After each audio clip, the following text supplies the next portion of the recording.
లాభం ఏమొస్తాం సార్ ఏమి ఇట్లే పంటలతోనే నష్టపడిపోయినాం సార్ ఇప్పుడు. నిజమే కదా, నష్టము పెట్టుబడి కష్టము అన్ని సమయానికి రైతుకు అన్నం తిన్న ఒక్కసారిగా ఎదురైతే సమయానికి అన్నం తిన్న కూడా టైం ఉండదు. ఇది వర్షాలు వచ్చేస్తాయి, దానిలో ఆర్పను ఎత్తి పెట్టను, వాటికి ఇంకో వాళ్ళు వ్యాపారస్తులు వస్తే ఇది డ్యామేజ్ అయిపోయింది, అది అయిపోయింది, ఇది అయిపోయింది, అటు అటుకు అడిగేస్తారు.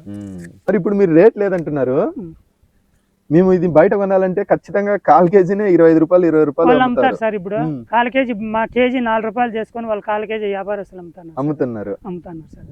మరి చూసారుగా, రైతన్న టయానికి కడుపు కూడు కూడా తినకుండా కష్టపడుతున్నారు.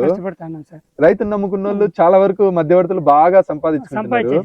ఓవైపు ప్రజలు కూడా టయానికి అన్ని కూడా డబ్బులు పెట్టి కొంటూ తింటూ ఆరోగ్యంగా ఉంటున్నారు. బట్ రైతు మాత్రం టయానికి తిండి లేకుండా కష్టపడుకుంటా ఎటువంటి ఎదుగుదల లేకుండా కేవలము ఈ కష్టాన్ని నమ్ముకొని ఉన్నాం సార్. ఇప్పుడు ఇది చేయకపోతే మేము ఏ జీవితంలోనూ చేయలేము.